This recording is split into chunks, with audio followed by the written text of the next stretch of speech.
மாற்று அரசுக்கு வாக்களிப்போம், மான தலைநகத்தை வாழ வைப்போம் என்கிற உயரிய முழக்கத்தை சுமந்து வீரர்களை போட்டுக் கொண்டிருக்கிற நாம் தமிழர் கட்சி கொள்கை விளக்க பொதுக்கூட்டத்தில் தலைமையேற்று நடத்தி கொண்டிருக்கிற எம்மோட அண்ணன்மார்களே, வீட்டில் இருக்கிற சான்றோர்கள் மக்களை கூடியிருக்கிற தாய் தமிழ் சொந்தங்களே, உங்கள் அனைவருக்கும் என்னுடைய பணிவான வணக்கம். உலகில் பல்வேறு இடங்கள் நாகரிகமற்று காட்டுமிராண்டியாய் வாழ்ந்த காலத்தில் தனது வாழ்வை அகவாழ்வு புறவாழ்வு என்று தகுத்து அந்த வாழ்வுக்கு இலக்கணமாக அறத்தை வகுத்தவர்கள் தமிழர்கள். உலகில் பல இனக்கூட்டம் நாடோடிகளாக இருந்த காலகட்டத்தில் வாழ்வின் நிலங்களை குறிஞ்சி, முல்லை, மருதம், நெய்தல், பாறை என்று ஐவகையாக பிரித்து வாழ்ந்தவர்கள் தமிழர்கள். எந்தவித வரைமுறையில் இலக்கணமும் இல்லாமல் மாநில கூட்டம் வாழ்ந்த காலகட்டத்தில் 2000 ஆண்டுக்கு முன்பாக உலகிற்கு பொதுமறை தந்தவன் தமிழன். பிற மொழியின் ஆதிக்கத்தால் மொழிகள் சேர்ந்து கொண்டிருந்த காலகட்டத்தில் பிற மொழியின் வரவை தடுப்பதற்காக 2000 ஆண்டுகளுக்கு முன்பாக தொல்காப்பியம் என்கிற இலக்கண இலக்கிய நூலை வைத்திருந்தவன் தமிழன். எல்லா சிறப்புக்கும் சொந்தக்காரர்கள் தமிழர்கள் தான். நாம் சாதாரண ஒரு இனத்தின் மக்கள் அல்ல. நாம் இன்றைக்கு ஏந்தி பிடிச்சிருக்கிற இந்த புலிக்கொடி, இந்த புலிக்கொடியை ஏந்தி இன்றைக்கு இருக்கக்கூடிய இந்தியா, இலங்கை, பர்மா, மாலத்தீவு, Singapore, Malaysia, Thailand, Vietnam, Cambodia என்று உலகின் பல்வேறு நாடுகளுக்கு சென்று பல்வேறு நாடுகளை வென்றுவிட்டு மண்ணாதி மணனாக பலம் வந்தான் நம் பாட்டன் ராஜராஜ சோழன். மலேசியாவில் இருக்கக்கூடிய கடாத்தை வென்றுவிட்டு கடாரம் கொண்டான் என்று பெயர்பட்டான் ராஜேந்திர சோழன். வரலாற்றில் நாம் மன்னர்களாக வாழ்ந்தோம், அரசர்களாக வாழ்ந்தோம். ஆனால் சமகாலத்தில் நாம் அடிமையாக்கப்பட்டிருக்கோம். அண்ணன் ஜெய்சன் கூப்பிட்டு சொன்னாங்க, அன்னைக்கு பாண்டி நெடுஞ்செழியன் அவைக்குள்ள போய் பாட்டி கண்ணகி நீதி கட்டா அப்படின்னு. ஒரு மன்னராட்சி காலம், மண்ணை வச்சதான் சட்டம். மண்ணை நினைச்சா யார் வேணாலும் நாடு கடத்தலாம், யார் வேணாலும் கொலை செய்யலாம், யார் வேணாலும் என்ன வேணாலும் பண்ணலாம். மண்ணை வச்சதான் சட்டம். மன்னனை மீறி எதுவுமே இல்லை. அந்த மன்னராட்சி காலத்தில் பாண்டிய நெடுஞ்செழியனோட அரசவைக்குள்ள புகுந்து கண்ணகி தேரா மன்னான்னு கேட்டுற. தேரா மன்னான்னு கேட்ட கண்ணகிக்கு தமிழ் தரல பாண்டிய நெடுஞ்செழியன். நான் நீதி தவறிவிட்டேனா தாயே என்று உயிரை விட்டான் பாண்டிய நெடுஞ்செழியன். ஏன்னா அவர்கிட்ட ஒரு நியாய உணர்ச்சி, அற உணர்ச்சி இருந்துச்சு மன்னராட்சி காலத்துல.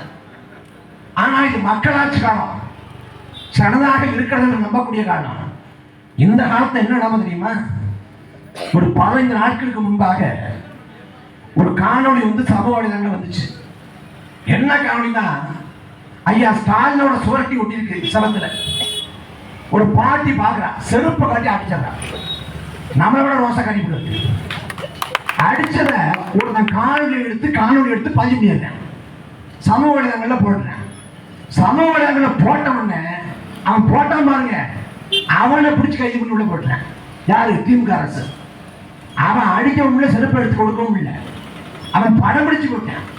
இப்ப என்ன பண்ண சிறப்பு படம் அமைச்சு யார் அந்த பாட்டின்னு தேடுறாங்க. எப்பேற்பட்ட அரசு, எவ்வளவு ஜனநாயகம். நாங்க பெரியாரில் ஆட்சி பண்றோம். என்ன பெரியாரில் ஆட்சி பண்ணி கிழிக்கிற நீ? என்ன பெரியாரில் ஆட்சி இருக்கிற? திருப்பூர் முருகன் கோயில் இருக்குங்க, திருப்பூர் முருகன் கோயில். அந்த முருகன் கோயில்ல ஒரு பக்தர் காணிக்கை செலுத்த போறான் உண்டியல்ல. அவன் பையில இருந்து ஐபோன் விழுந்துருது, விலை மதிப்பு அதிகமான ஐபோன் உள்ள விழுந்துருது. என்ன சொல்றாங்க?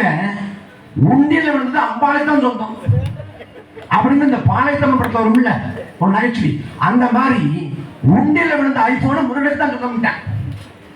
தர மாட்டேங்கிறாங்க. 20 நாளா இழுத்து பிடிச்சி பேச்சுவார்த்தை நடத்தி கடைசியா உண்டியல் விழுந்த ஐபோனை ஏழை விட்டு யாரு அந்த ஐபோனுக்கு ஓனரோ அவனே எடுத்துருச்சேன். உண்டியல்ல விழுந்துச்சுன்னா எடுத்து கொடுக்கடா, தவறு விழுந்துச்சு, அது விழுந்துச்சு, தெய்வ குத்தம் ஆயிடுச்சு அப்படின்ட்டு கொடுக்க மாட்டேங்கிறாங்க. பாளையத்தனம் படத்துல நிகழ்ச்சி இருக்கும், படத்தை காட்சி இருக்கும், உண்டியலுக்குள்ள குழந்தை விழுந்துடும். குழந்தை விழுந்தோடனே குழந்தை அம்மனுக்கு தான் சொந்தம், அம்பாளுக்கு தான் சொந்தம். அப்பவே வடிவேல் விவேக் வந்து அதை ரெண்டு பண்ணிப்பாரு, நான் வந்து உண்டியல விழுந்துடுறேன், நான் வந்து அம்பாளுக்கு தான் சொந்தம், எனக்கு எல்லாமே நீங்க பண்ணணும்னு. அது அறுத பழசு. ஆனா இன்னைக்கு பண்றாங்க திமுக அரசுல. எப்படிப்பட்ட கேடு கட்ட ஆட்சி பாருங்க. எந்த மக்கள் அளவும் இல்லை, எந்த மக்கள் அளவும் இல்லை. 2 நாளைக்கு கூட ஜல்லிக்கட்டு நிகழ்ச்சி நடக்குது மதுரை அலங்காநல்லூர்ல. ஜல்லிக்கட்டு காலை பேசுவதாக எத்தனை காலைகள் பிடிக்கப்பட்டது, எத்தனை காலைகள் பிடிக்கப்படுது, யாரோட காலையில் பங்கேற்றுச்சு, அது பேசுவதாக. உதயநிதி ஸ்டாலின் உட்கார்ந்து இருக்காரு, பக்கத்து அவரோட மகன் இன்பநிதி உட்கார்ந்துருக்காரு. யார் இன்பநிதி? மாவட்ட ஆட்சியர் நிற்கிறாங்க. மாவட்ட ஆட்சியர் தமிழ்நாடு ஜல்லிக்கட்டு பேரவைத் தலைவர் ராசகர் ஜல்லிக்கட்டு தடை போடப்பட்ட போது அந்த தடை எடுத்து வழக்காடி தமிழ்நாடு முழுக்க போராட்டம் செஞ்சவர் ராசகர். அந்த ராசகர் நிற்கிறாரு பின்னாடி உதயநிதி மகன் இன்பநிதி உட்கார்ந்துருக்காரு முன்வரிசையில. இந்த மன்னராட்சியா மக்களாட்சியாடா? மன்னராட்சிக்கு மக்களாட்சிக்கு என்ன மாறுபாடு? மன்னராட்சியில ஒரே குடும்பம் ஆளும். தாத்தா ஆளுவாரு, அப்பா ஆளுவாரு, பேர ஆளுவாரு, கொள்ளுப்பர் ஆளுவாரு, ஒரு தலைமுறை ஆதிக்கம் செய்யும். அதே போல ஒட்டுமொத்த அதிகாரம் குவிஞ்சு கிடக்கும், ஒட்டுமொத்த செல்வ வளங்களும் குவிஞ்சு கிடக்கும் ஒரே குடும்பத்துக்கிட்ட. அதே போல இன்னைக்கு தமிழ்நாட்டை பட்டா போட்டு கொடுத்தாச்சு கருணாநிதி குடும்பத்துக்கு. கருணாநிதிக்கு பட்டா போட்டு கொடுத்து கருணாநிதி ஆண்டு கிழிச்சாரு, ஸ்டாலின் ஆண்டு கொண்டிருக்காரு. உதயநிதி ஸ்டாலின் வந்து துணை முதலமைச்சர் ஆகிட்டாரு. நாளை இன்பநிதியும் ஆடுற கடவுள் இருக்காரு. சத்தியமான உண்மை. இன்பநிதியோட பள்ளி வகுப்பு தோழர்கள் அவன் உட்கார்ந்துருக்கான். மாவட்ட ஆட்சியர் கலெக்டர் நிற்கிறாங்க. அதிகாரத்தை பாருங்க, எப்படிப்பட்ட இனம் இந்த இனம். இந்த இனத்தை ஆகிறதுக்கு ஒரு தகுதி வேண்டாமா, ஒரு தராதரம் வேண்டாமா? ஸ்டாலின் ஆண்டதே ஒரு பெரிய கொடுமை, கருணாநிதி ஆண்டது ஒரு சோகம். உதயநிதி ஆளை விட்டு நாளைக்கு இன்பநிதி ஆளை விட்டு தமிழ் மக்கள் வாழ்வதா இல்லை சாவதா? என்னடா தெரியும் ஸ்டாலினுக்கு, உதயநிதிக்கு, இன்பநிதிக்கெல்லாம்? வறுமைன்னா என்ன தெரியுமா உனக்கு? வறுமை அப்படின்னு என்ன தெரியுமா? சாப்பாட்டு காசுலாம் என்றைக்காவது நீ பட்டி கிடந்தது உண்டா?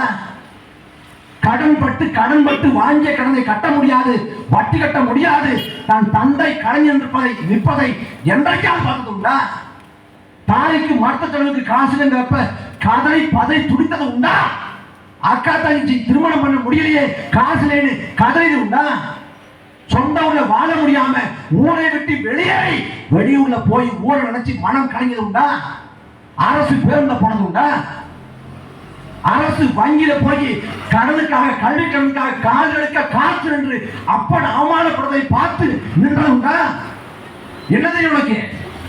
என்ன தெரியும்? தமிழ்நாட்டை ஸ்டாலின் தான் ஆளணும், உதயநிதி தான் ஆளணும், இன்பநிதி தான் ஆளணும். என்ன மானக்கேடு, என்ன மானக்கேடு? பெரியார பேசிட்டாங்க. பெரியார பேச ஆரம்பிக்கல. இதெல்லாம் ஒரு முன்னோட்டம் தான். கிழிச்சு தொங்கலும். உனக்கு தான் பெரியாரு, உனக்கு தான் பெரியாரு. எங்களுக்கு ஐயா ஈவேரா தேவைப்பட்ட ஐயா ராமசாமின்னு சொல்லுவோம். வடக்கு பட்ட ராமசாமி தெரியுமில்ல, அது மாதிரி இவர் ஒரு ராமசாமி. நீ சொல்லு, வரலாற்றில் அவரும் போராடினாரு, அவரும் பங்களிப்பு செஞ்சாரு, அவரும் பாடுபட்டார். சொல்லு, ஒரு மாற்று கருத்தும் இல்லை. ஆனால் வரலாற்றை திரைத்து தமிழனுக்கு அவர் தான் நாகரீகத்தை கற்றுக் கொடுத்தாரு, அறிவை புகட்டினார்னா கிழிச்சுதான் போட்டுருவோம்.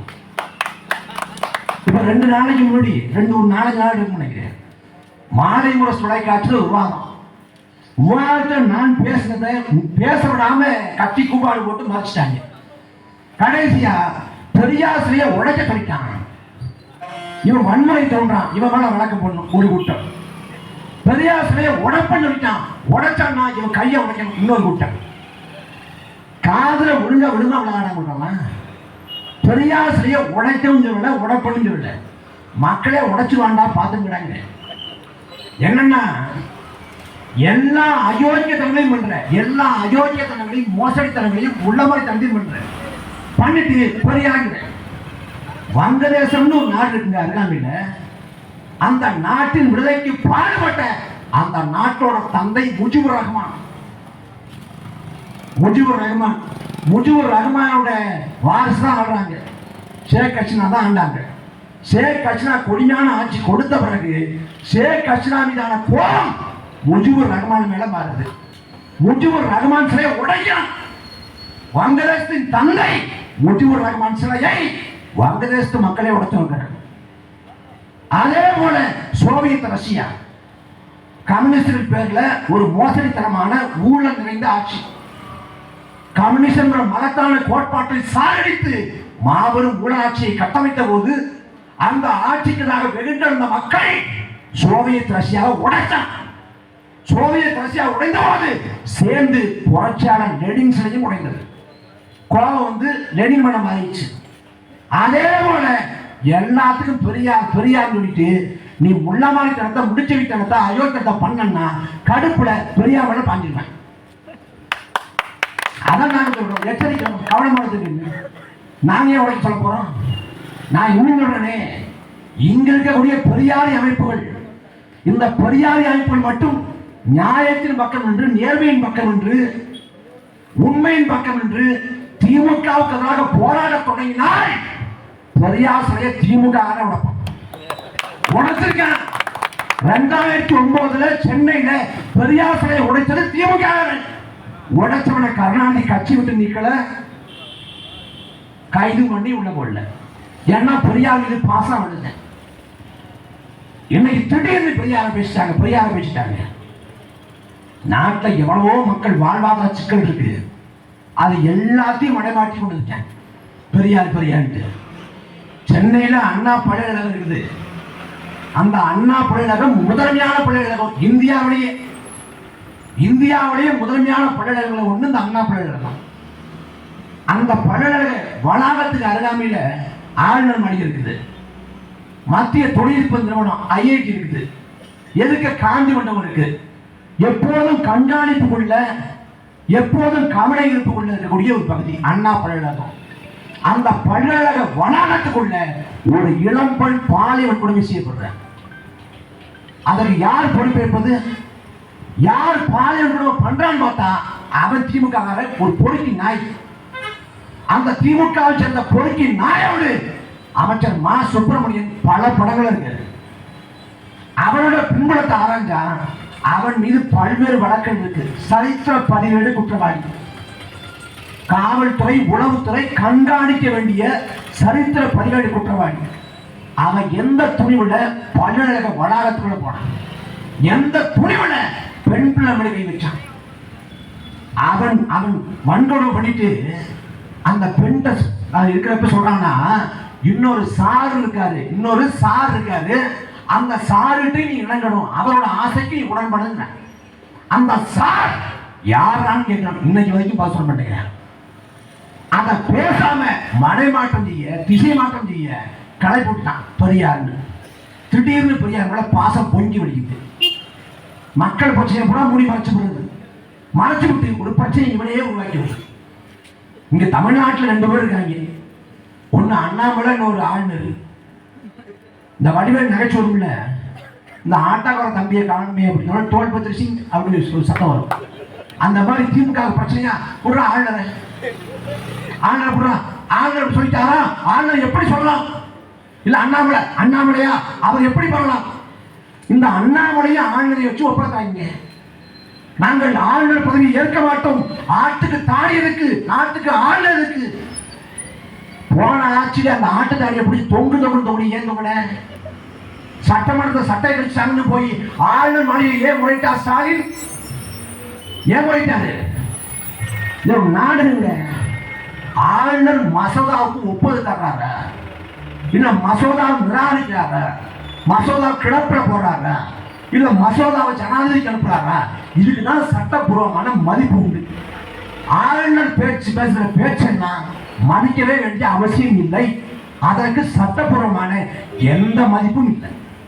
இருந்த போதிலும் ஆளுநரோட ஒவ்வொரு பேச்சையும் பேசுபொருளாக்கி அவர் ஒண்ணு சொல்ல இவர் ஒண்ணு சொல்ல அவங்க ஆட இவங்க பாட ஒரே கூத்து.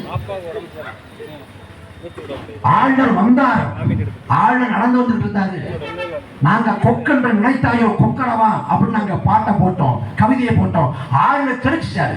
ஆளுநர் தமிழ் தெரியுமா? முதல்ல என்னென்ன நாடக அரங்கேற்றம் பாருங்க. என் அன்பான சொந்தங்களே, இந்தியாவில முதல் முறையாக ஒரு மாநில கட்சி ஆட்சி பிடித்தது என்றால் திமுக. 1949 தொடங்கிய திமுக 1967 ஆட்சி பிடிக்குது. அண்ணா தலைமையில் இந்தியாவில் ஆட்சி பிடித்த முதல் மாநில கட்சி திமுக. அதே போல இந்தியாவில் மத்திய அமைச்சர்களை அதிக காலம் அங்க வைத்த மாநில கட்சி திமுக தான். மத்திய அமைச்சர்களை 18 ஆண்டுகள் அங்க வச்சான். ஓராண்டு 2 ஆண்டுல 18 ஆண்டு. விபி சிங், தேவகவுடா, வாஜ்பாய், மன்மோகன் சிங், ஐக்கிய குஜரால்னு பல பிரதமர்கள் திமுக இருந்துச்சு. குறிப்பா 99 தொடங்கி 2013 வரை தொடர்ச்சியாக 14 ஆண்டு, தொடர்ச்சியா 14 ஆண்டுகள மத்திய அமைச்சர்கள் இடம். அதுல 2004 தமிழ்நாட்டில் 40 பார்லிமெண்ட் உறுப்பினர்கள் ஜெயிக்கிறாங்க. மத்தியில காங்கிரசுக்கு பெரும்பான்மை இல்லை. பெரும்பான்மை இல்லாத காங்கிரஸை தாங்கி பிடித்து அன்றைக்கு ஆட்சியை கட்டி காப்பாற்றியதே திமுக தான். 2004 காங்கிரஸ் திமுக ஆதரவு தரலன்னா ஆட்சி கவர்ந்திருக்கும். இதான் வரலாறு. அன்னைக்கு வடக்கு கொடுக்கிறது தெற்கு வாங்கி கொடுக்கிறதுங்கிற முழக்க வைக்கப்படுச்சு திமுக சார்பில். வடக்கு வாழுது தெற்கு தெரிகிற முழக்கத்தை மாத்தி வடக்கு கொடுக்கிறது தெற்கு வாங்கி கொள்றது சொல்லப்பட்டுச்சு. அன்னைக்கு தென்னகம் தான் வடநாட்டை இயக்கிறதுன்னு சொல்லப்பட்டது. அன்னைக்கு கருணாநிதி நினைச்சிருந்தா காவிரி உரிமையை பற்றி கொடு, காவிரி உரிமையை நிலைநிறுத்து, கச்சத்தீவை மீட்டு எடு, முல்லை பெரியாற்று உரிமையை எங்களுக்கானதாக உறுதிப்படுத்து என்று மத்திய அரசை நெருக்கி பிடிச்சிருந்தா அந்த உரிமைகளை பெற்றிருக்க முடியும். காவிரியோ முல்லை பெரியாரோ பாலாரோ கச்சத்தீவோ இந்த உரிமைகளை பெற்றிருக்க முடியும். இல்லைன்னா கல்வியை மாநில பட்டியலுக்கு கொண்டு வா அப்படின்னு கேட்டிருந்தாருன்னா கல்வி மாநில பட்டியலுக்கு வந்திருந்தா நீட்னு தேர்வே நிற்க. அதே போல ஆளுநர் பதவியை நீக்கம் பண்ணுங்க. எதுக்குங்க தேவையில்லாத இந்த ஆட்டுக்கு தாடி எல்லாம் ஆட்டுக்கு தாடியை சேவிங் பண்ணுங்க. 2004 சேவிங் பண்ண வேண்டியதானே? ஏன் சேவிங் பண்ண வேண்டியதானே? ஆளுநர் பதவியை நீக்குங்க, இல்ல ஆளுநரோட அதிகாரத்தை குறைங்க, இல்ல ஆளுநரை நீங்க மசோதாவுக்கு ஒப்புதல் தருவதற்கு ஒரு காலக்கெடுவை நிர்மாணம் பண்ணுங்க. ஏதாவது ஒன்று சொல்லிக்கலாமே, எதுவுமே பண்ணலையே. அன்பான மக்களே, உங்க மேல ஏன் மேல கொலை குற்றம் சுமத்தப்பட்டால் உடனடியாக கைது செய்யப்படுவோம். ஆனா ஆளுநர் மேல கொலை குற்றம் சுமத்தப்பட்டாலும் உடனடியாக ஆளுநரை கைது பண்ண முடியாது. முதலமைச்சர் கூட முதலமைச்சர் இல்லைன்னா, ஆனா ஆளுநர் மட்டும் மாளிகை, பெரிய மாளிகை. இந்த ஆளுநரோட அதிகாரத்தை மட்டுப்படுத்துவதற்கு அதிகாரத்தில் திமுக என்ன பண்ணுச்சு? ஒண்ணும் அல்ல. 2006 ஜனவரி மாசம் அதிமுக ஆட்சி காலத்த கேபிள் மசோதா அப்படின்னு ஜெயலலிதா மேற்கொண்டு வர்றாங்க. ஏன்னா சுமங்கலி கேபிள் விஷன் எல்லாத்தையும் திமுக தான் கட்டுப்பாட்டில் வச்சுருந்துச்சு. அடுத்து அரசு கேபிள் அப்படி கொண்டு வரதுக்காக கேபிள் மசோதாவை 2006 ஜனவரியில் ஜெயலலிதா மேற்கொண்டு வர்றாங்க. அன்னைக்கு கொண்டு வந்த உடனே ஐயா கருணாநிதி எதிர்ப்பு சட்டமன்றத்தில். இது திட்டமிட்ட பழிவாங்கும் செயல்னு அதை கூட நம்மளால புரிஞ்சுக்க முடியும். ஜனநாயக ரீதியான நடவடிக்கை எதிர்ப்பு அப்படின்னு மசோதா தமிழக சட்டமன்றத்தில் இயற்றிய பிறகு அன்றைக்கு ஆளுநராக இருந்த சுர்ஜித் சிங் பர்னாலா அப்படிங்கிற ஒரு ஆளுநரை போய் பார்த்து, சுர்ஜித் சிங் பர்னாலாங்கிற ஆளுநரை போய் நேரில் பார்த்து ஜெயலலிதா நிறைவேற்றிய மசோதாவுக்கு ஒப்புதல் தராதின்னு சொல்லி அந்த மசோதா கடைசி வரை சட்டமாக்கப்படல. அன்னைக்கு ஆட்டுத்தாடியை பிடிச்சு கருணாநிதி தூங்கியது ஏன்? பதில் இருக்கா? என்ன பதில் இருக்கு? திடீர்னு சொல்லுவாங்க. திடீர்னு ஒண்ணுதான் சாயுதாங்கிற மாதிரி. நான் டெல்டாக்காரன், எங்கே போனாலும் இந்த உல்டாக்காரன். இந்த மீட்டர் எடுக்கிற திட்டத்துக்கு அனுமதி கொடுத்தது யார்? 2010 ஐயா ஸ்டாலின் துணை முதலமைச்சராக இருக்கிற போது கிரேட் ஈஸ்டர்ன் எனர்ஜிங்கிற பன்னாட்டு நிறுவனத்துக்கு ஒட்டுமொத்த காவிரி மண்டலத்தை தாழ்வாத்தான். இல்லை என்று மறுக்க முடியுமா? அந்த மீட்டர் திட்டம் எடுக்கப்பட்டிருந்தால் ஒட்டுமொத்த காவிரி படுகை அழிந்து போயிருக்கும். அன்றைக்கு இந்த போராட்ட களத்தில் பங்கேற்று இந்த நீத்த நாள் என் நிலம் அழிகிறதே என்கிற மன உளைச்சலுக்கு ஆளாகி அந்த போராட்ட களத்திலேயே உயிரை விட்டால் எங்களையா நம்மாழ்வார் சாவதற்கு காரணமே இந்த கேடு கட்ட திமுக. நம்மாழ்வார் செத்த போது செத்து போன நம்மாழ்வாருக்கு ஒரு இரங்கல் அறிக்கை கூட விடாத குரூர மனம் கொண்ட கட்சி இந்த திமுக. யார் மறுக்க முடியும்?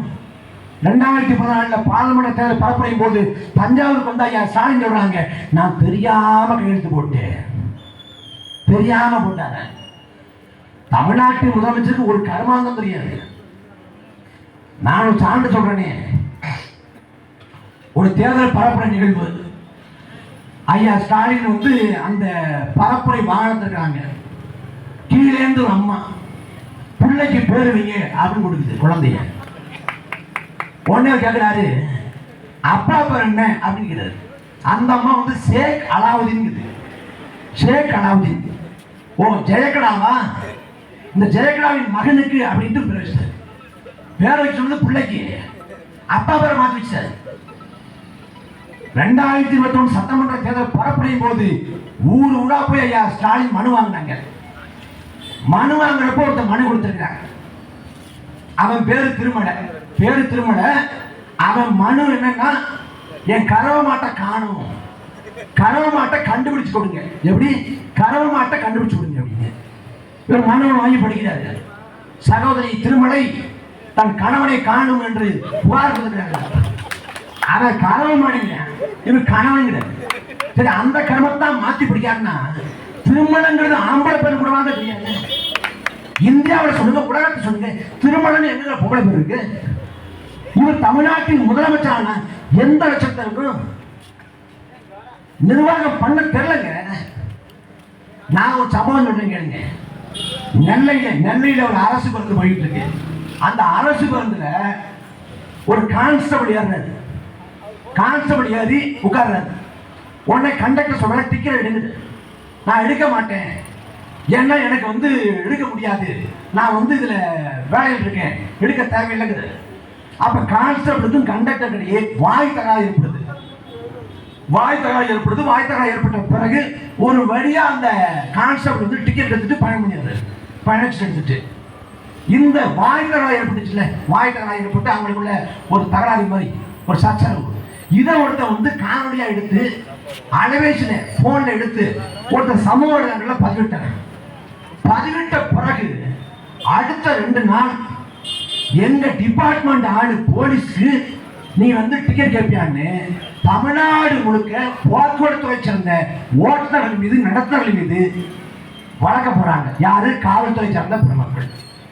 வண்டி எடுத்தாரு ஒரு நடத்துனர் ஓட்டுநரும், நீ வந்து சீட் பெல்ட் போடல, அதனால உன் மேல வழக்கு. எங்க சீட்டே இல்லைங்க, இவங்க சீட் பெல்ட் இருக்கும், அது எனக்கு தெரியாது, வழக்கு. உன் சட்டை சரியா அயன் பண்ணல, உன் மேல வழக்கு. 2 இன்ச்சு தள்ளிய நிறுத்திட்ட வண்டிய, உன் மேல வழக்கு. இப்படி தமிழ்நாடு முழுக்க அடுத்த 2 நாள் வரலாற்று இல்லாத அளவுக்கு காவல்துறை தமிழ்நாடு முழுக்க வழக்கப்படுது. 2 நாள். எனக்கு என்னன்னா, இப்ப 2 துறை மோதிக்கொள்வதுங்கிறது இயல்பு. எப்ப மோதிக்கலாம்னா, இப்ப சிபிஐ இருக்கு, மத்திய புலனாய்வுத்துறை, அது மத்திய அரசு கட்டுப்பாட்டில் இருக்கு. காவல்துறை மாநில அரசு கட்டுப்பாட்டில் இருக்கு.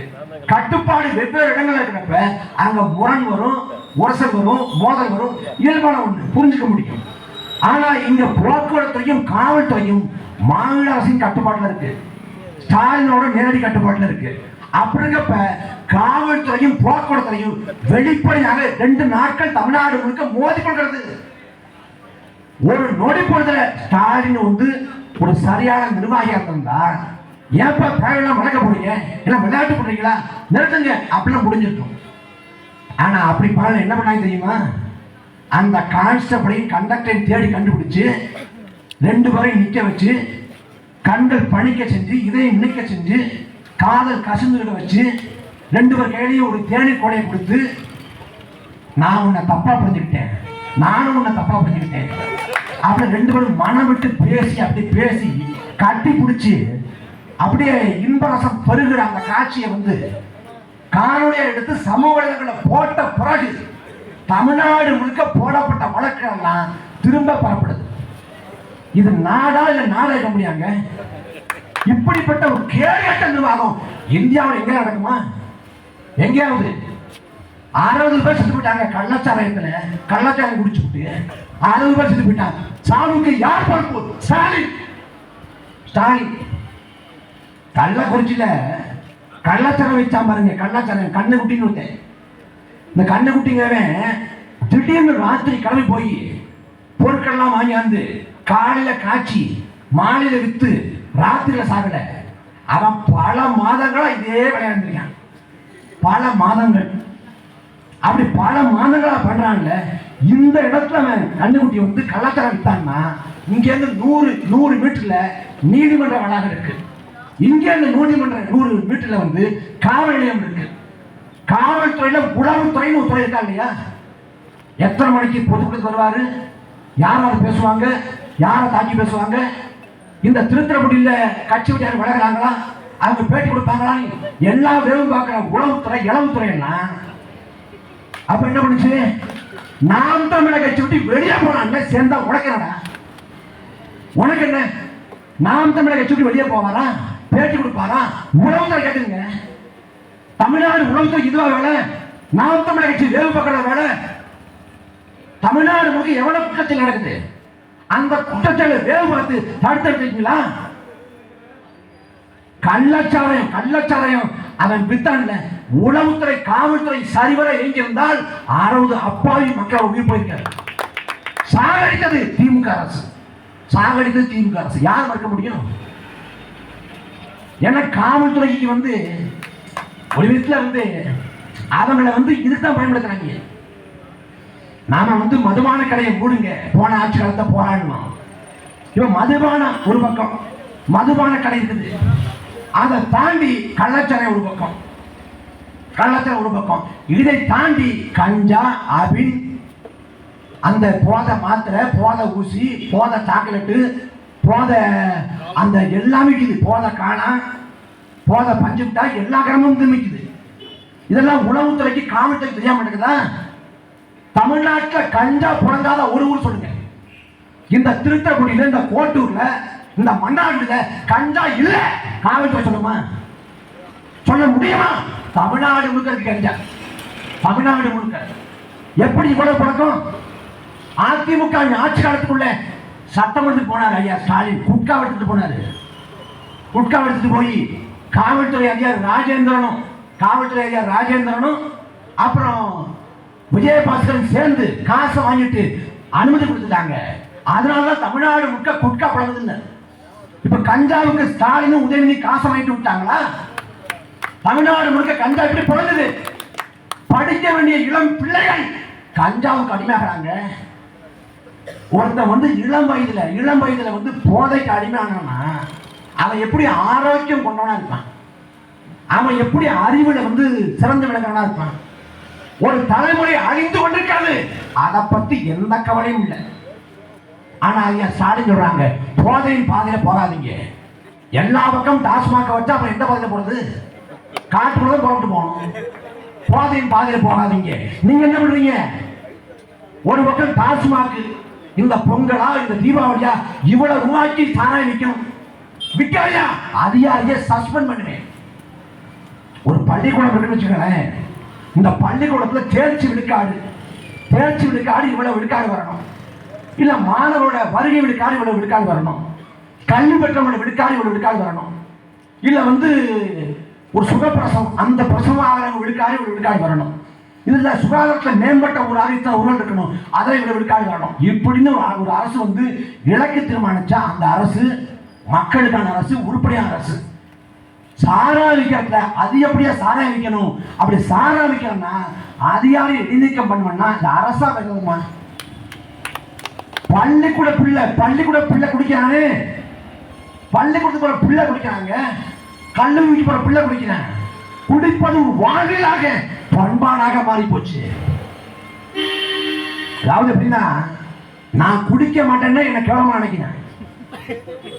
குடிக்க மாட்டேன் அப்படின்னா கேவலம் நினைக்கிறேன். இந்த பீர் கூட குடிக்க மாட்டீங்க இல்லைங்க, இந்த ஒயின் இல்லைங்க. ஏன்னா குடிச்சாதான் என்ன சொல்றது, குடிச்சாதான் பீரம் நினைக்கிறேன். அப்ப சமூகத்தை உருவாக்கிட்டாங்க, நம்மளை உருவாக்கிட்டாங்க. எவன் நேர்மையா இருக்கானோ எவன் உண்மையா இருக்கானோ அவனை மதிக்க மாட்டான் இந்த காலத்துல. எவன் முள்ள மாதிரி தன்மை பண்றானோ இவன் முடிச்சடித்தனம் பண்றானோ அவனை தான் மதிப்பேன். நபிகள் நாயகர் சொல்றாங்க, ஒரு காலம் வரும், அந்த காலத்திலே நேர்மையோடு வாழ்வது என்பது நெருப்பு துண்டுகளை கையில் வைத்திருப்பதற்கு ஒப்பாங்கிற. நேர்மையா அவனால வாழ முடியாதுடா, கையில நெருப்பு துண்டை வச்சுட்டா எவ்வளவு கடினமோ அதே போல நேர்மையா வாழ்றது அவளுக்கு கடினம். அந்த காலம் வேற எந்த காலம் இல்லை, நாம் வாழ்ந்து கொண்டு இந்த காலம் தான். நீ யோசிச்சு பாருங்களேன், ஒருத்தன் நேர்மையா இருப்பான், உண்மையா இருப்பான், சரியா இருப்பான், பழக்க தெரியாதவன், தானும் படுக்க மாட்டான், தாண்டியும் படுக்க மாட்டேன். ஒருத்தன் ஊழலிச்சு உழைக்கப்படுவான், செந்தில் பாலாஜி மாதிரி. மகராசன் என்னமா வாழ்றாண்டா, வாழ்ந்தா இவன மாதிரி வாழணும். அப்ப என்ன, உண்மைக்கு நேர்மைக்கு காலம் இல்லை. அப்ப அநியாயத்தை அக்கிரமத்தை ரசிக்க தொடங்கிட்டேன். நீ திரைப்படம் பார்க்குற, திரைப்படத்துல வந்து கதாநாயகன் நல்லவனா இருக்கான், வில்ல வந்து ரொம்ப கொடூரமானவன் இருக்கான். ஒரு திரைப்படத்துல கதாநாயகன் தோத்து போறான், வில்லன் ஜெயிச்சிடறான். ஒரு பெண் பிள்ளைகளை வன்கொடுமை செய்யறவன், திருடுறவன், சூதாடுறவன், கொள்ளையடிக்கிறவன், மக்களை வந்து கொடுமைக்கு ஆளாக்குறவன், அவன் ஒரு திரைப்படத்தை ஜெயிச்சிடறான். படத்தோட இறுதி காட்சி கிளைமேக்ஸ்ல வில்லன் ஜெயிச்சு ஹீரோ தோத்து போனான்னா அந்த படம் ஓடாது. அது ரஜினிகாந்த் நடிச்சாலும் சரிதான், யார் நடிச்சாலும் சரிதான், படம் ஓடாது. ஏன்னா ஒரு நல்லவன் தோக்க கூடாது திரைப்படத்துக்குள்ள. ஆனா நிஜத்துல எத்தனை நல்ல வேணாலும் தோத்து போகலாம். ஒரு திரைப்படத்தை விரும்புறாங்க, நீங்க திரைப்படத்தை கொடுமைப்படுத்துறானா, ஐயோ இப்படி கொடுமைப்படுத்துறானே, நாடகத்துல இவளுக்கு ஒரு கேடு வர மாட்டேங்குது, இப்படி படாத பாடுபடுத்துறாளே, பிக் பாஸ பார்த்துட்டு இவன் மட்டும் ஜெயிக்க கூடாது. அப்ப ஒரு சின்ன வீடு, பிக் பாஸ் வீடு, ஒரு 15 பேர் 20 பேர் வந்திருக்கான். அவன் எவன் ஜெயிச்சான், காசை வீட்டுக்கு கொண்டு போறான், உனக்கு பங்கு தரப்படுது. அந்த வீட்டுக்குள்ள நல்லவன் தோத்தக்கூடாது. ஆனா இந்த நாட்டுக்குள்ள நல்லவன் தோத்து போறான். காவாடி போய் நாட்டாளன் தான், அவன் எல்லா கொடுமையும் பண்ணான், உனக்கு எந்த கவலையும் இல்லை. நீ என்ன பண்ணுவ, தேர்தல் வந்தா 2000 காசை கொடு, காசை வாங்குறது எதுக்கு? எதுக்கு திமுக அதிமுக வந்து காசு தர்றேன் அப்படின்னா அவன் சட்டமன்ற உறுப்பினராகி பாராளுமன்ற உறுப்பினராகி உங்களுக்கு சேவை செய்ய போறானா? உங்கள் காசு கொடுத்தான் என்றால் நாளை நாட்டை இங்காம போட போறான்னு பொருள். இந்த அடிப்படை புரியாதா? இந்த அடிப்படை புரியாது. இவ்வளவு ஆண்டுகளா திமுகவுக்கும் அதிமுகவுக்கும் ஓட்ட போட்டுட்டு சரியான காரணம் சொல்றேன். நான் திமுகவுக்காக இந்த காரணத்துக்காக திமுகவுக்கு போறேன், இல்ல அதிமுகவுக்கு இந்த காரணத்துக்காக ஓட்டு போறேன். ஒரு காரணம் சொல்லு. திமுகவோட கோட்பாடு ஒன்று இருக்கா, கொள்கை ஒன்று இருக்கா, மக்கள் நலன்கிற எண்ணம் இருக்கா? எதுவும் இல்லை. அதிமுக ஆட்சி காலத்துல மதுபான கடைகள் வந்து திறக்கப்பட்டுச்சு. திமுக போராடியது, மதுபான கடைகளை ஏற்க முடியாது.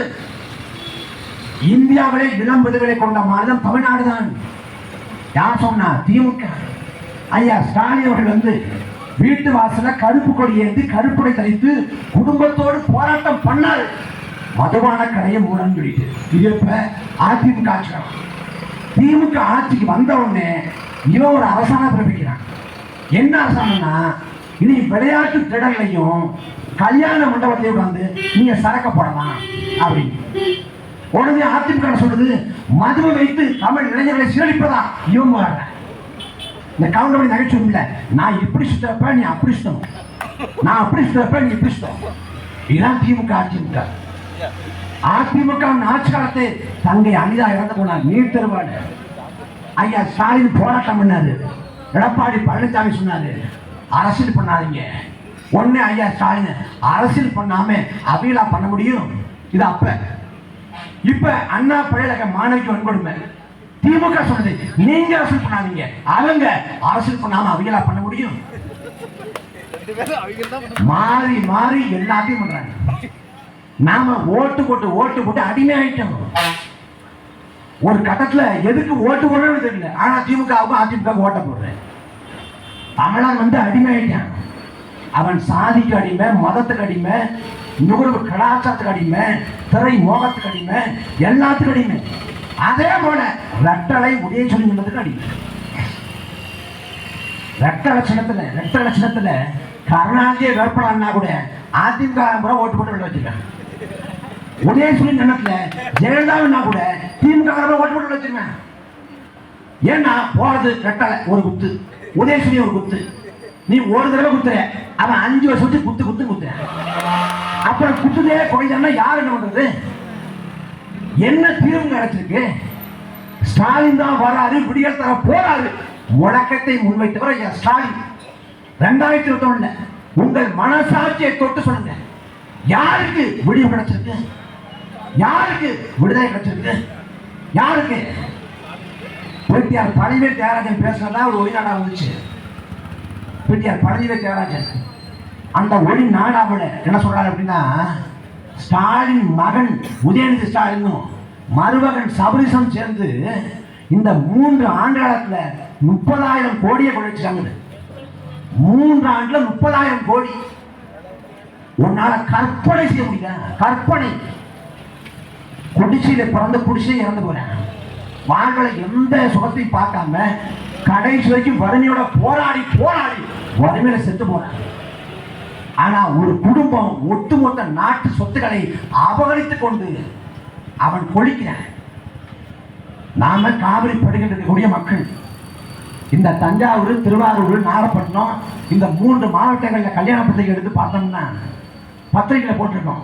Camp Singapore, camp Malaysia, camp Dubai, camp London. ஏன்னா எல்லாரும் வெளியூருக்கு போவேன். இங்க வந்து காவிரி படுகை உலகத்துக்கு சோறு போட்டதாக சொல்லப்பட்டுச்சு. இன்னைக்கு வாழ வாய்ப்பற்று வாழ வழியற்று வெளிநாட்டுக்கு போனாதான் வாழ முடிங்கிற நிலை உருவாயிடுச்சு. 3 வீட்டுக்கு ஒருத்தன் வெளிநாட்டில் இருக்கான். சொந்த ஊர்ல பிறந்து சொந்த ஊர்ல வாழ்ந்து சொந்த ஊர்ல பொருளீட்ட முடியாது. வெளிநாட்டுக்கு போய் ஒட்டகம் வைக்கணும், கழிவுகளை கழுவணும், ஓட்டுநர் வேலை பார்க்கணும், அங்க பெரிய கடைகளில் போய் அங்க நின்றுட்டு அங்க வேலை பார்க்கணும். இதான் நிலைமை. நாம சாதிய பெருமிதம் பேசலாம், மத பெருமிதம் பேசலாம். ஆனா பொருளாதார நிலைமையில எல்லாரும் ஒரே மாதிரி தான் இருக்கிறோம். இந்த கொடுமையை யார் தீர்க்க போற, யார் போக்க போற? வர்க்க வேறுபாட்டை நாங்கள் உடச்செய்வோம், வர்க்க புரட்சியை நிகழ்த்துவோம். நாங்க வந்து பாட்டாளி வர்க்க சர்வாதிகாரத்தை நிகழ்த்துவோம் அப்படின்னு சொன்ன கம்யூனிஸ்ட் எங்க போனாங்க? எங்க போனாங்க? மக்கள் பக்கம் நிற்க வேண்டிய கம்யூனிஸ்டுகள் ஆளும் வர்க்கத்தின் பக்கம் நிற்கிறாங்க. ஓஎன்சிசி அவன் மண்ணை குடைஞ்சு அவன் மீத்தேன்னு ஹைட்ரோகார்பன் எடுக்கிறான் அப்படின்னு சொல்லிட்டு அதுக்கு தான் நாம் போராடுறோம்.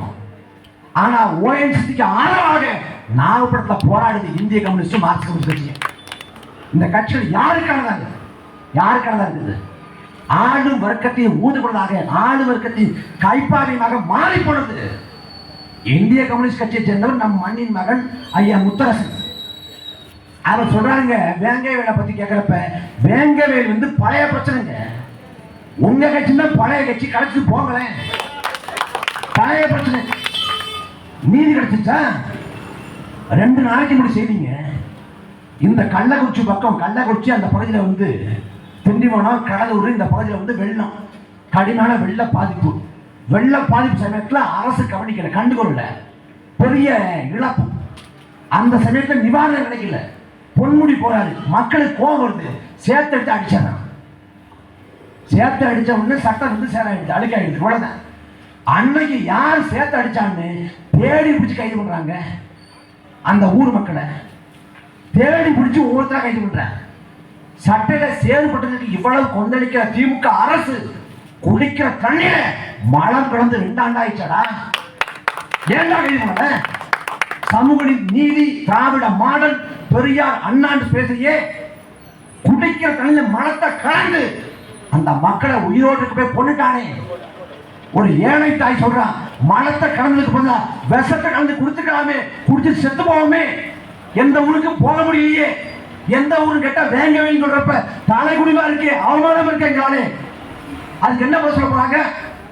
இன்றைக்கு வரை பாதிக்கப்பட்ட வேங்கவேல் கிராம மக்களுக்கு வந்து ஆறுதல் சொல்ல ஏன் ஸ்டாலின் போகல?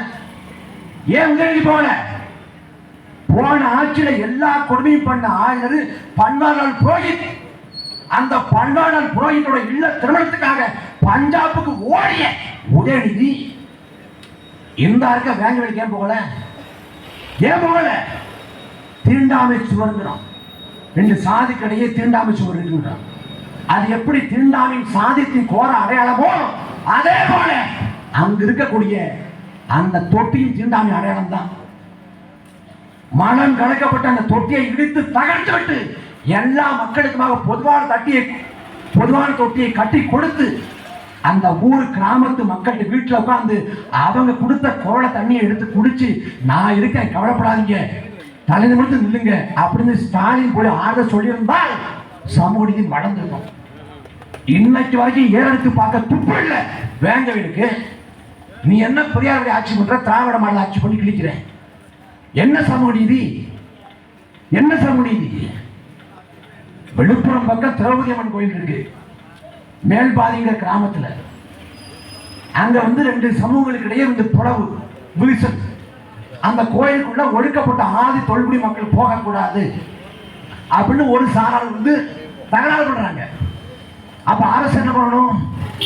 அரசு, மாவட்ட ஆட்சியர், காவல்துறை, உளவுத்துறை, வருவாய்த்துறை எல்லாரையும் இங்க நிக்க வச்சு ஒரு நொடி பொழுதுல ஆதி தொல்குடி மக்களை கோயிலுக்குள்ள அரசு போயிருந்தாங்கன்னா அங்க வந்து சமூக நீதி மறந்துருக்கும். ஆனா கோயிலுக்குள்ள ஆதி தொல்குடி மக்களை அழைச்சிட்டு போகாம கோயிலுக்கு பூட்டை போட்டது திமுக அரசு. பெரியார் வைக்கத்துல பூட்டு போட்டு போட்டோம்னார நுழைஞ்சு போட்டோம்னார பெரியாருடைய ஆட்சியத்தை நீ கோயிலுக்கு அரசு போட்டு தானே, ஏன் அரசு போக முடியல? எந்த கேள்விக்கும் பதில் கிடையாது. அதிமுக ஆட்சியில் எடப்பாடி பழனிசாமி நிகழ்த்தின படுகொலை தூத்துக்குடி படுகொலை 15 பேரை துள்ள துடிக்க படுகொலை பண்ணாரு. அன்னைக்கு ஐயா ஸ்டாலின் சொன்னாங்க யாரையும் விட மாட்டோம், குற்றவாளிகளை கூண்டில் ஏற்ற. 2018 தூத்துக்குடி படுகொலை, 2019 பாராளுமன்ற தேர்தல் தூத்துக்குடி பாராளுமன்ற தொகுதியில அம்மையார் கனிமொழி நின்னாங்க. கனிமொழி நிற்கிற போது இறந்து போன 15 பேர்ல ஒருத்தராக இருந்த தங்கை ஸ்டோனோட உருவப்படத்தை காண்பித்து வாக்கு கேட்டது திமுக. இறந்து போன தங்கச்சி ஸ்டோனோட உருவப்படத்தை காமிச்சு வாக்கு கேட்ட திமுக இன்றைக்கு வரை 15 பேரை கொண்ட ஒரு காவல்துறை அதிகாரியை கூட கைது பண்ணல, ஒருத்தரையும் கைது பண்ணாங்க. மாறாக யார் குற்றம் சாட்டப்பட்டாரோ அந்த குற்றம் சாட்டப்பட்ட காவல்துறை அதிகாரிக்கு பதவி உயர்வு வழங்கியிருக்கிறது திமுக அரசு. படுகொலை நிகழ்த்தியது அதிமுக, படுகொலை தொடர்புடைய அத்தனை பேரையும் காப்பாற்றிக் கொண்டிருக்கிறது திமுக. மக்கள் புரிஞ்சுக்க வேண்டியது, மக்கள் தெளிவுபட்டுக்க வேண்டியது. ஆனா ஊனா ஐயா ஸ்டாலின் சொல்லுவாங்க நாங்க மிஸ்ஸாவே பார்த்தோம். என்ன மிஸ்ஸாவை பார்த்தோம்? உஷாவை பார்த்தேன், மிஸ்ஸாவே பார்த்தோம். மிஸ்ஸா காலத்துல காவல்துறை துன்புறுத்துச்சு, மிஸ்ஸா காலத்துல காவல்துறை துன்புறுத்துச்சு. சரி, இன்றைக்கு உங்க ஆட்சியில காவல்துறை துன்புறுத்தலையா? காவல்துறை என்ன பண்ணிட்டு இருக்கு? 16 என்கவுண்டர் படுகொலை, 16 என்கவுண்டர் படுகொலை தமிழ்நாட்டில். 25க்கும் மேற்பட்ட காவல் நிலைய மரணங்கள். சாத்தான் கொடுத்த தந்தை மகன் படுகொலை செய்யப்பட்ட போது பொங்கி எழுந்த ஸ்டாலின் காவல் நிலையங்கள் குற்றவாளியின் கூடாரமாக மாறிக்கொண்டிருக்கிறது, சாத்தான்களை கூடமாக மாறிக்கொண்டிருக்கிறது என்று பேசிய ஸ்டாலின் இன்றைக்கு உங்க ஆட்சியில் 25க்கும் மேற்பட்ட காவல் நிலைய மரணங்கள் நிகழ்ந்திருக்கிறது. அதுக்கு என்ன பொறுப்போம்? கையை ஒடிக்கிறது, காலை ஒடிக்கிறது. அதுவும் பல்வேறு சின்ன ஒரு அதிகாரி எங்க அம்பாசமத்தில் பல்லப்படுது. டாக்டரா போக வேண்டியவன், பல் டாக்டரா போக வேண்டியவன் சரி தவறி ஐபிஎஸ் ஆகிட்டான். ஐபிஎஸ் ஆகிட்டு அந்த வேலை பார்க்கிறேன். நீ சட்டப்படி தண்டனை பெற்றுக் கொடு. கையை ஒடிப்பது, காலை ஒடிப்பது தீர்வு இல்லை. கையை ஒடிக்கிறது, காலை ஒடிக்கிறது, எல்லாத்துக்கும் கை காலை ஒடிச்சிருக்கியா? எல்லா கையும் ஒடிச்சிருக்கியா? பாத்ரூம்ல வடிச்சு விழுந்தாங்க, அதுல விசித்திரமான பாத்ரூமா இருக்கு. அந்த பாத்ரூம்ல ஒரு காவலரும் வடிச்சு விழுந்து கை ஒடியில. குற்றவாளி போனா மட்டும் அந்த பாத்ரூம் எப்படி தெரியுது? அற்புதமான பாத்ரூமா இருக்கே. என்ன கதை? நீ கையை ஒடிப்பா, எல்லா கையும் ஒடிச்சிருக்கியா? எல்லா கையும். கள்ளக்குறிச்சி ஸ்ரீமதிங்கிற தங்கச்சி இறந்து போன அந்த மரணத்துக்கு காரணமான ஆட்டோட கையை ஒடிச்சியா? ஒடிச்ச முடியுமா? பொன்முடி இந்த கைதான லங்க வாங்குச்சு, இந்த கையை ஒடிப்புன்னு பொன்முடி கையை ஒடிச்சிருக்கியா? செந்துபாளை கையை ஒடிச்சிருக்கியா? ஒடிக்க மாட்டேன். அப்புறம் எது கையை ஒடிக்கிறேன்? அது தீர்வு இல்லை. எவன் எந்த பின்பலம் இல்லாதவனோ, எவன் ஏழையோ, எவன் பாமனோ, எவன் எளியவனோ அவன் மீது அதிகாரத்துக்கு திமிரை காட்டுவது. இந்த அரசு என்பது முழுக்க முழுக்க மக்கள் விரோத அரசா இருக்குது. தமிழ்நாடு தரிசாக மாறிக்கொண்டிருக்கிறது. எல்லாவற்றையும் மாற்ற காக்க இருக்கக்கூடிய ஒரே வாய்ப்பு உங்கள் பிள்ளைகள் தான். எவ்வளவு அவதூறுகளை தாங்குறோம், எவ்வளவு அவதூறுகள். நாம் தமிழர் கட்சி விடக்கூடாது, நாம் தமிழர் கட்சியை ஒழிச்சு கட்டணும். என்னதாண்டா பண்ணிட்டோம் நாங்க? இந்த 15 ஆண்டு காலத்துல 2010 நாம் தமிழர் கட்சி தொடங்கப்பட்டு 2025 இந்த 15 ஆண்டு காலத்துல மக்களுக்கு விரோதமா நாம் தமிழர் கட்சி இதை செய்தது ஒன்னே ஒன்று சொல்லு. மக்களுக்காக இதை செய்தது ஒன்னே ஒன்னை பட்டியல் போட்டு காட்டு. அயராது மக்களுக்கான களத்துல சமரசம் நிற்கிறோம். தேர்தல் நீங்க சும்மா தேர்தல்னா பல நூறு கோடிகள் புழங்கக்கூடிய வணிகம் தேர்தல்னா. ஈரோடு கிழக்கில் இப்ப இடைத்தேர்தல் நடக்க போகுது. போன முறை இடைத்தேர்தல் நடந்தப்ப திமுகவை சேர்ந்த செய்தி தொடர்பாளர் தொலைக்காட்சி விவாதத்தில் என்னோட பங்கெடுத்து பேசியது. விவாதம் முடிச்சு கீழே கேட்கிறேன், எவ்வளவு ஈரோடு கிழக்கு பண்ணியிருப்பாங்க, விக்கிரவாண்டி எவ்வளவு பண்ணியிருப்பாங்கன்னு. அது சொல்லவே முடியாது தம்பி. 300 கோடி கூட இருக்க. 300 கோடியா? 300 கோடி 5 ஆண்டுக்கும் சேர்த்து ஒரு சட்டமன்ற உறுப்பினரோட நிதியே, ஒட்டுமொத்த நிதியே 10 கோடி தான். ஆண்டு ஒன்றுக்கு 2 கோடி, 5 ஆண்டு சேர்த்து 10 கோடி. அதுவும் இப்ப இன்னும் இருக்கப்படுறது ஓராண்டு தான். ஆனா இங்க 300 கோடி செலவு பண்ணுவாங்க, 400 கோடி செலவு பண்ணுவாங்க. இங்க சாமானியெல்லாம் போட்டி போட்டு வெல்ல முடியாத நிலையை உருவாக்கிட்டாங்க. ஈரோடு கிழக்கில் என்னென்ன கொடுமையெல்லாம் பண்ணாங்க தெரியுமா? போன முறை அந்த ஊர்ல பணமழை பொழிந்தது என்றால் எவனும் சிரிக்க மாட்டான், ஆமான்றான். ஏன்னா அவ்வளவு பண்ண பணம் கொடுத்து, பரிசு பொருள் கொடுத்து, காமாட்சி விளக்கு கொடுத்து, ஆடுறது போல மூதேவி கொடுத்தது காமாட்சி விளக்கு. மக்கள் கேட்டு போராடியது நீட் விளக்கு, மக்கள் கேட்டு போராடியது மது விளக்கு. இவன் கொடுத்தது காமாட்சி விளக்கு. எல்லாம் கொடுத்து காலையில தினைக்கும் காலையில வீட்டு வாசல வந்தா ஒரு பையில ஆட்டுக்கறி தொங்குமா. எல்லா ஊர்லயும் காது குத்து கல்யாணம் நடக்கும், காது குத்து நடக்கும். அங்க போனோம்னா சாப்பிட்டுட்டு மொய் வைக்கணும். ஆனா ஈரோடு கிழக்குல காது குத்து நடந்துச்சு.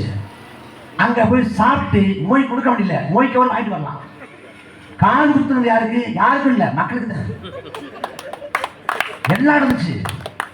ஆடு மாடு போல மக்களை டாடா ஏசில ஏற்றி கொண்டு போய் ஒரு மண்டபத்துல ஒரு இடத்துல அடைச்சு வச்சு காலை முறை மாலை முதல் மாலை வரைக்கும் உட்கார வச்சு உதயநிதியோட படத்தை எல்லாம் போட்டுவிட்டு அந்த கொடுமையை பண்ணி சித்திரவதை பண்ணி ஒரு நாளைக்கு 300 ரூபாய் காசு. நீ எந்த வரைக்கும் போக வேண்டாம், காலையிலேருந்து மாலை வரைக்கும் நாங்க டிவியை போடுறோம் பார்த்துருக்காரு. ஆட்டு மாட்டு மந்தை போல தலைகளுக்கு விலை பேசிய கட்சி திமுக. இவங்க தான் சுயமரியாதை இயக்கம் நடந்தவங்க. அதுலயும் நாங்க விமர்சித்த உடனே மக்களை அடைச்சு வைக்கிறாங்க, பரப்புரைக்கு போக முடியும் நாங்க கேட்ட உடனே என்ன பண்ணிட்டாங்க தெரியுமா? மக்களை எல்லாம் வாகனத்தை ஏற்றி கொண்டு போய் ஏற்காடு கொண்டு போயிட்டாங்க. ஏற்காடு இன்ப சுற்றுலாவுக்கு சத்தியமா இருந்த உண்மை. உலகம் முழுக்க எத்தனையோ நாடுகளில் ஜனநாயக முறையான தேர்தல் முறை இருக்கு. ஆனா எந்த நாட்டிலையும் இப்படி நடந்தது இல்லை. தேர்தல்னா ஜனநாயக திருவிழாங்கிறான். அது இடைத்திருவிழா மாறப்பதான் உண்மையான திருவிழாவா இருக்கு. அவ்வளவு குடும்பம் நடந்துச்சு. இந்த முறை நடத்துவான், இந்த முறை பிரதான எதிர்கட்சிகளாக இருந்த அதிமுக பின்வாங்கி விட்டது, பாஜக பின்வாங்கி விட்டது. அந்த பக்கம் திமுக நிக்குது, இந்த பக்கம் நெத்திக்கு நெத்தியாக நாம் தமிழர் கட்சி. நாம் தமிழர் கட்சி பேசினாத, நாம் தமிழர் கட்சியின் பேர சொல்லாத, சீமான்னு பேர சொல்லாத, சொல்லாம அமைதியா இருந்துரு. 15 ஆண்டா எவ்வளவு அடிச்சாலும் வெளியே சொல்லாம வாய முடிட்டு இருக்காங்க. திருடனுக்கு தேர்தல் கூட்ட நம்பர் ஸ்டாலின் வாயில சீமானும் வராதான், நாம் தமிழர் கட்சியும் வராதான். நீ எவ்வளவு நாள் வாய முடிட்டே இருப்ப வழியை தாங்கிட்டு? இந்த முறை அடிக்கிற அடியில கதனம் ஒப்பாறு இருக்கிற ஓலமிடம் செய்வோம், உறுதியா செய்வோம். நாம் தமிழர் கட்சியை திமுகவா கருத்தியல் சண்டை. நாம் தமிழர் கட்சி கருத்தியல் வைக்குது தமிழ் தேசியம். திமுக ஒரு கருத்தியல் ஒண்ணு சொல்லுது, திராவிடம்னு. திராவிடமா தமிழ் தேசியமா சண்டைங்கிறோம். அந்த தத்துவார்த்தீதியான சண்டை கருத்தியல் போர் நடக்குது. சமூக வலைதளங்கள்ல வாத பரிவாதம் நடக்குது. அப்படி கருத்தியல் போராக சமூக வலைதள சண்டையாக இருந்தது கள சண்டையாக மாறப்போகிறது. வரலாறு சரியான வாய்ப்பை அமைத்துக் கொடுத்திருக்கிறது. நாம் தமிழர் கட்சியை திமுக வாக்கு காசு கொடுக்காது, அதிகாரத்தை முறையீடு செய்யாது. எங்களை வென்று காட்டு. திமுகவுக்கு காங்கிரஸ் அன்னைக்கு எதிரியா இருக்கிற இன்னைக்கு அதிமுக எதிரி போல காட்டப்படலாம், பாஜக எதிரி போல காட்டப்படலாம். உண்மையான எதிரி நாம் தமிழர் கட்சி தான். எங்களுக்கும் எதிரி திமுக தான், திமுக எதிரி நாங்க தான். பார்த்துருவோம். நீ பெரியார் கொண்டு வா, பெரியார பேசிட்டீங்கன்னா உங்களுக்கு ஓட்டே விடாது. 1967 திமுக ஓட்டு போடாதுன்னு பெரியார் சொன்னதை கேட்காம தான் திமுக ஓட்டு போட்டு ஆட்சி கட்ட. பெரியார் வீட்டுக்கு போய் சொன்னதை கேட்கறா? கடவுள் இல்லைன்னா பெரியாரு கேட்கலடா, கேட்கல. இப்ப எங்க வரக்கூடாது பெரியாரு? நீ பெரியாரும் தூக்கி கொண்டு வா, நாங்கள் பிரபாகரன் தூக்கி கொண்டு வரோம். பார்த்துருவோம். பெரியாரி வாசலாம் பிரபாகரன் பிள்ளைகளாலும் பார்த்துருவோம். வாழ்கிற காலம் நாம் தமிழர் கட்சிக்கான காலம், தமிழ் தேசத்துக்கான காலம், தமிழர்களுக்கான காலம். நாம் விழிப்புற்று எழணும். கிருபானந்த வாரியார் சொல்றாரு, போதிக்கும் போது புரியாது, பாதிக்கும் போது தான் புரியுது. நாம எவ்வளவோ போதிக்கிறோம், புரியல. பாதிக்கப்படுறோம், அப்பயாவது புரியணும்ல. எல்லாத்தையும் கேட்டுட்டு திமுக அதிமுக தான் ஓட்ட போறோம்னு என்ன பண்றது? எங்களை பாருங்க, எங்க தோட்டத்தை பாருங்க. எந்த கட்சியாவது இந்த வயசுல நின்று இந்த மாதிரி என்ன இருக்கிற ஆசீர்வாதம் இப்படி பண்ணவனாவது தரவேட்டி கட்டிருப்பான், மடம் சட்டை போட்டிருப்பான், ஒரு இனோவா காரில் வந்து இறங்குவான், அன்னைக்கு 4 பேர் வருவான், இப்படிதான் இருப்பான். நாங்கள் யாரா இருக்கோமா? எங்க ஐயா மருத்துவர், நாடறியப்பட்ட இருதய மருத்துவர். ஐயா வந்து மருத்துவமனை இருந்தாங்கன்னா அவங்க வந்து வருமானம் விட்டலாம், வருமானத்தை தவிர்த்து விட்டு நிற்கிறாங்க. ஏன்னா இனம் நல்லா இருக்கணும், மக்கள் நல்லா இருக்கணும். எல்லாருக்கும் ஒரு வேலை இருக்கு, ஒரு தொழில் இருக்கு. அரசியல்லேருந்து நாங்கள் பணம் சம்பாதிக்கல, ஒன்றும் கிடைக்கல. பணம் சம்பாதிக்க வரல. இந்த அரசியல் மூலமா எங்க அண்ணன் மகள் யாரும் ஏன் சம்பாதிக்கல. எங்க அண்ணன் விஷ்ணு காட்டிருக்காங்க, எங்க அண்ணன் சரவணன் இருக்காங்க, யாரும் சம்பாதிக்கல. தாங்கள் சம்பாதிச்சத உழைப்புல ஒரு பங்கை போட்டு தான் கூட்டம் நடத்துறாங்க. எங்களுக்கு எதுவும் கிடைக்கல. நாங்க வந்து இந்த அவங்க திமுக மாதிரி வாரியம் அமைக்கிறது, கமிஷன் அமைக்கிறது அதெல்லாம் கிடையாது. மக்களுக்காக உழைக்க வந்திருக்கோம். ஒரு வாய்ப்பு கொடுங்கன்னு கேட்கணும். கார்ல் மார்க்ஸ் சொல்றாரு, வாழ்க்கை வந்து மகத்துவமானது. மக்களுக்காக உழைக்கும் போது நாங்க மக்களுக்காக உழைக்கணும்னு நினைக்கிறோம். மக்களுக்காக உழைத்து போராடி இறந்து போன மாசற்ற தலைவன் ஜீவானந்தின் பிறந்தநாள் இன்னைக்கு. வறுமையில பிறந்து வறுமையிலே செத்து போனான், குடிசையில பிறந்து குடிசையில செத்து போனான். கடைசி வரை அப்படிக்கட்டான வாழ்ந்து மறைஞ்சான். சமரசம் பண்ணல, சிறைக்கு போனான், தேர்தலை தோத்து போனான். ஆனாலும் மக்களை ஏசல, மக்களை சாடல, மக்களுக்காக போராடிய மடிஞ்சான். எண்ணற்ற முன்னோர்கள் காமராசரும் கக்கனும் ஜீவாவும் வாழ்ந்த நிலம் இந்த நிலம். அந்த நிலத்துல இந்த தடுதலைகள் ஆழ்வதுதான் சாபக்கடாது. அதை உணர்ந்து தெரிந்து தேர்தல் வர்றப்ப ஓட்டை மாற்றி போடுங்க. ஓட்டை மாற்றி போடாத வரை, உங்கள் வாக்கை மாறாத வரை உங்க வாழ்வில் எந்த மாற்றம் வராது. நீங்க 55 வயசுல கிழிஞ்ச சட்டையோட, அழுக்கு படிஞ்ச கரவெட்டியோட, வறுமையோட, பொருளாதார நெருக்கடியில் சுத்தம் இல்லை. இதே போல உங்க பிள்ளையும் உங்க பேரன் பத்தி இருக்கணும்ங்களா? காலம் முழுக்க உழைக்கிறீங்க, உழைச்சு ஓடா செய்கிறீங்க. ஆனா ஒரு பண்டிகைக்கு நல்ல உணவு கொடுத்த முடியல. ஒரு பண்டிகை வந்தா பயமா இருக்கு, எப்படா சமாளிக்க போறேன், பிள்ளைகளுக்கு சட்டை எடுக்கணும்டா என்ன பண்ணு தெரியாம தடுமாறுறீங்க. உணவகத்துக்கு போறீங்க, உணவகத்துக்கு போறப்ப பயம் நிறைய சாப்பிடுறீங்களா? விளைப்பட்டியில பாக்குறீங்க, விளைப்பட்டியில பார்த்து சாப்பிடுறீங்க. இப்படி வறுமையிலையும் பொருளாதார நெருக்கடியிலையும் ஓடுது. 1000 ரூபாய் காசுக்கு ஆளா பறக்குறீங்க. ஆனா 10,000 கோடிகளை கொள்ளடித்து கொண்டு சுகபோக வாழ்க்கை வாழ்கிறான். நம்ம ஊர்ல சொல்லுவாங்க, செத்து போனா வந்து மார்கழி மாசம் செத்து போகணும், மார்கழி மாசம் செத்து போனா சொர்க்க மாசம் திறந்தே இருக்கும், உள்ள போயிடலாம். நம்பிக்கை. வாழும் போது நல்லா வாழல, செத்து சொர்க்கத்தை போய் நல்லா வாழும். யாரு கண்டா சொர்க்கத்துக்கு போயிட்டு சொன்னாங்க? துபாய்க்கு போயிட்டு வந்து துபாய்க்கு போயிட்டு மாப்பிள்ள ரோடு பல பலன் இருக்கும், சோத்தை போட்டு குடைச்சி அடிக்கிறாங்க. அது மாதிரி சொர்க்கத்தை வந்து ரம்பையும் மேனகையும் அப்படி சோம பானத்தை சுறா பானத்தை எடுத்து குடிச்சு மாப்பிள்ள சொன்னாங்க. சொல்லிக்கிறத இயலாமல் சொல்றது. வாழும் போது ஒருத்தரை தண்டிக்க முடியல, ஒருத்தரை ஒன்றும் பிடிச்சி கேட்க முடியல. நீ இங்க தப்பிக்காண்டா, நரகத்துல போட்டு எண்ணெய் கப்பல்ல போட்டு வறுப்பாண்டா நினைச்சுக்கிறது. வாழும்போது சொர்க்கத்தை வாழ முடியல, நம்ம இங்க கஷ்டப்பட்டாலும் சொர்க்கத்துக்கு நல்லா இருக்கும் நினைச்சுக்கிறது. உனக்கு ஒரு வாழ்க்கை தான், இந்த வாழ்க்கை தான். வாழும் போதே ஒழுங்கா வாழ்ந்து தொலைஞ்சிரு. செத்து போய் சொர்க்க நரகத்தை ஒன்று பண்ண முடியும். நல்ல வாழ்க்கை அமையணும்னா நல்ல அரசு அமையணும், அதான் வாய்ப்பு. அதுக்கு நல்லவங்களுக்கு ஓட்டு போடணும்.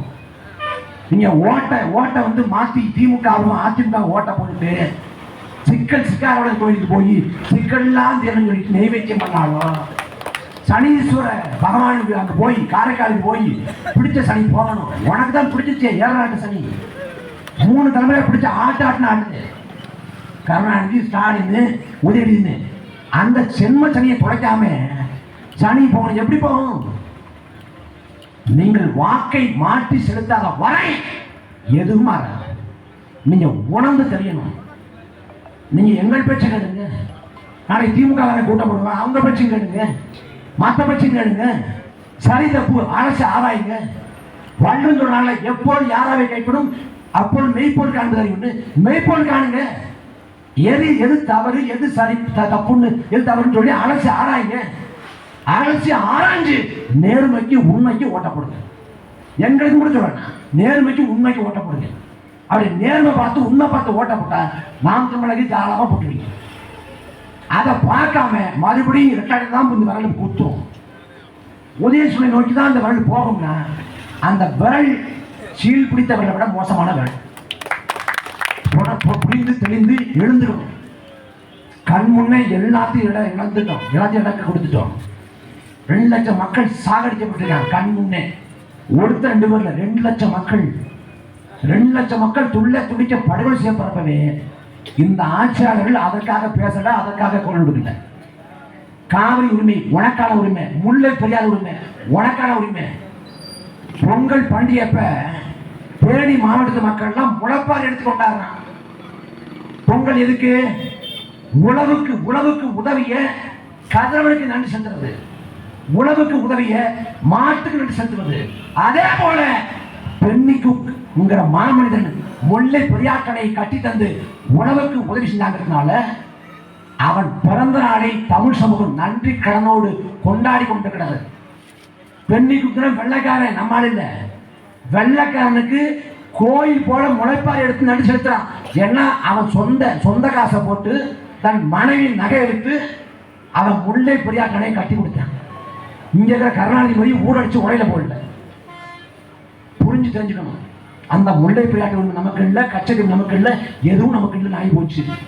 வரலாறு கடைசியாக ஒரு வாய்ப்பை வழங்கியிருக்கிறது. அந்த வாய்ப்பை சரியாக பயன்படுத்திக் கொள்ளுங்கள். பெருந்தலைவர் காமராசரை பற்றி சொல்றப்ப கவியரசு கண்ணதாசன் சொன்னாரு, தங்கமே தன்னிடமே சிங்கமே என்று அழைத்து பாராட்டு சீராட்டு தாய் தவிர சொந்தம் என்று எதுவும் இல்லை, மனைவியும் இல்லை, துணையும் இல்லை, மாட மணிமண்டபங்கள் தோட்டங்கள் எதுவும் இல்லை, வாயை தோட்டம் இல்லை, கொடநாள் தோட்டமும் இல்லை. ஆண்டிகையில் ஓடி இருக்கும் அதுவும் உனக்கு இல்லையே காமராஜன் பாடின. பிச்சை எடுக்கக்கூடிய ஆண்டி கூட கையில ஓடுன்னு ஒன்று வச்சிருப்பான் சொத்தாக. எந்த சொத்தும் இல்லாமல் இறந்து போனிய காமராஜன் பாடினான். யாரு? கவியரசு கண்ணதாசன். அந்த கண்ணதாசன் சொன்னா, காமராசர் சொன்னான், காலத்தின் கடைசி கருணைன்னா. காலம் ஒருமுறை கடைசியாக கருணையிட்டு இருக்கிறது. காலத்தின் கடைசி கருணை விட்டுவிடாதுன்னா. அதே போல நாங்க சொல்றோம், வரலாறு கடைசி வாய்ப்பு நாம் தமிழக கட்சி. 1000 ஆண்டுகளுக்கு முன்பாக உலகை ஆண்ட இனம், 2000 ஆண்டுகளுக்கு முன்பாக உலகிற்கு பொதுமறை தந்த இனம், யாதும் ஊரே யாவரும் தேடி என்று உலகை கொண்டாடி இனம், வந்தாரை வாழ வைத்த இனம். இந்த இனம் அழிவின் விளிம்பில் நிற்கிறது. கண்முன்னே லட்சக்கணக்கான தமிழர்களை இழந்துவிட்டு, உரிமைகளை பறிகொடுத்து விட்டு, சொந்த தாயகத்திலேயே அகதி போல அடிமை போல வாழ்க்கையை வாழ்ந்து கொண்டிருக்கிறார். இந்த எல்லா துன்ப தினங்களிலிருந்து மீண்டு எழுவதற்கு கடைசி வாய்ப்பு நாம் தமிழக கட்சி. கடைசி வாய்ப்பு. உங்கள் பிள்ளைகளை விட்டுவிடார்கள், வரலாற்று தவறை இழைத்து விடார்கள்.